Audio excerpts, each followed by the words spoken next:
How's Moeen Ali doing? Still in isolation, of course. Are you definitely ruling him out now, the first test? Yeah, I mean, he won't be available for first test, obviously, because he's still in isolation. But he's in good spirits. I've spoken to him today, and he, he's as good as he can be. Having been sort of locked up, he's feeling okay in himself, sort of from a physical point of view. I think we're all looking forward to having Mo back in the camp with us and back around the lads. And sort of seeing him really, but he's getting a lot of support. I know the lads. He told me today the lads are constantly messaging him and just checking in on him, and as our medical team. So he's getting a lot of support. But I think we're all looking forward to having him back with us. Dan Lawrence is impressed in the warm-up game. Chris, is he ready for a test debut?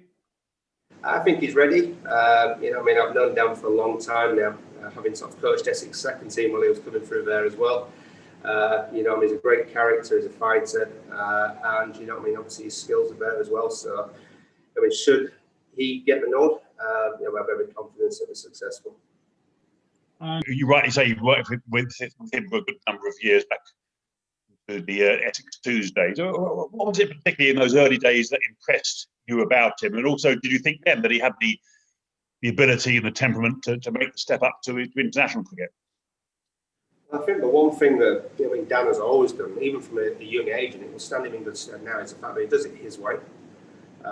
He doesn't get flustered.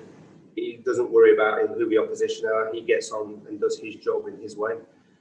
Loves scoring runs, and I think that's sort of those are the characteristics I saw in a very young man coming into the Essex second team, and he shows the same characteristics now, which is great to see the consistency. But equally, his knowledge of the game, his knowledge of how he goes around sort of applying his skills and how he adapts to situations, has obviously got stronger and stronger the more successful he's been at Essex. So, I think he's a very good cricketer, and as a personality, I think he will cope well.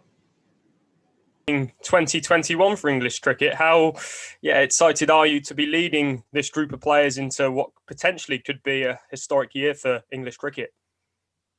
I think it's very exciting. Not just me. I think all the players are feeling it as well. We've got, a really good build up to, sort of through this winter, and then obviously India coming to England as well, and the one-day tournaments to look forward to, the T20s, and there's so much going on, but it's got to be a lot to be excited about.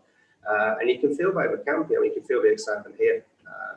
So it's great, and to be leading that is obviously a dream come true for me. But do you support the idea of injury subs, especially in these COVID times? I think COVID's throwing all sorts of different situations and scenarios our way, and we're constantly learning from them. We have got a relatively short run into these test matches, but that may become a normal. So we've got to learn to adapt. We've got to learn to move with the times and do the best we can. But it's not easy. It's not easy for the players. To have such a short, sharp build-up. But you never know. We may find a better way of doing things as well. So, I don't think we should be scared of change and doing things just a little bit differently. In fact, we should embrace it and, sort of meet the challenge head on, because you never know what we're going to find. But it's difficult. That's why we're travelling with so many people sort of within the group, really, because there's all sorts of eventualities to try and think of should problems arise. Thanks for your time, Chris. What chances are there that you see the pitch and you'd maybe look to those standby names and think maybe it's an idea to add Verdi or Parkinson or Mason Crane? Is that in your mind as a head coach that those guys are sort of there, and although they're not in the squad, they are resources that might be available to you should you feel you need them? Well, I think you're spot on. They are, they're in the group. They're here, so they're available. So we'll have a look tomorrow, and then we'll make a decision on where we go, really. But again, I sort of mentioned earlier, but we travel with such a large group now. So actually, should any eventuality come up, well, we've got it covered. So it's let's have a look tomorrow. Is that